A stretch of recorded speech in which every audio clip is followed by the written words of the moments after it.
basically, I really love Shereen a lot, and that when she got ill, it's weird because when she got ill, that's when we got the closest to each other. It's like that's when she became more spiritually aware. I've always been a spiritual person, but that's when... You were a real friend. You were a real friend. Yeah. That's more than anything. But she became so spiritually aware, and I never noticed that in her in all the years that I knew her. And when she got ill, it's just like she was connected to some other kind of realm. Like I can't explain it. But she knew and I knew, and we just understood each other spiritually. She used to talk a lot about the Rosetta Stone to me. She talk about like it's like an ancient Egyptian, and she had some picture as well. She'd been to some museum. She had also pictures about ancient Egypt. She was a very like old soul.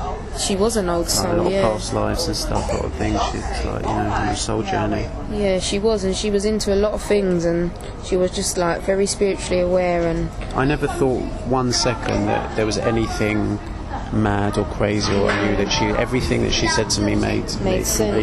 And I think that's a beautiful thing for somebody like you who met her at that time in her life, because I think it's harder to accept it when you know someone before the illness and then trying to relearn them again. Even though there was positive things, like I said, we became the closest through the illness because we had that spiritual connection, and I loved her so much, and I had so many plans for our future. That's why I'm so pissed off that she's gone, because she didn't even get to see all the things I was going to do for her. She will.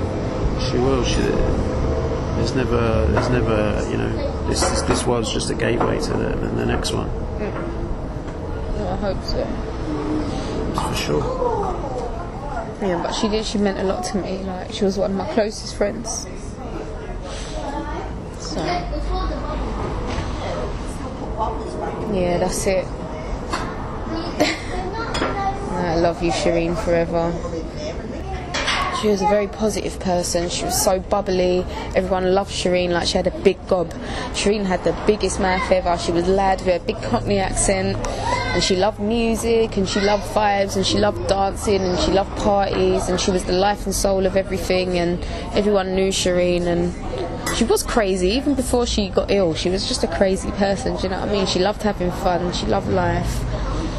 She was just a great person, and this is the thing, through the illness I learnt so much more about her. Like, she was an amazing person, and she had so much more to give. Like, do you know what I mean? I know it's not the end of Shereen, because she will live on through everybody, and she's always going to be present in my life and everybody else's.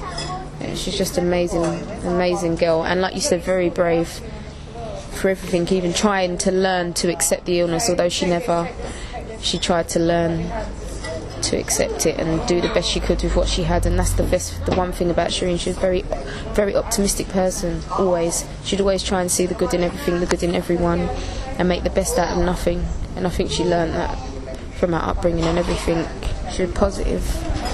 Ain't it funny how the time just flew by, baby? Ain't it funny, come here, look in my eyes. I'm talking to you, trying to say what's in my heart and on my mind. See, I swore to myself that I'd protect my heart. What kind of foolishness was I even trying to start? Cause we know when it's love, it ain't love. So I'm writing more and more to get things off my chest. Cause when you disappeared, I was such a bloody mess. But in the end, if it is meant for me, you'll be mine. And I'm feeling fine, well, just about fine. And I'm feeling fine. Before I couldn't get you out my mind, kept awake at night. But ain't I feeling fine? I'm feeling fine, fine. And I'm feeling nice. More and more when I see you, I feel alright. Well, nah, that's a lie. But I'm feeling fine, yeah.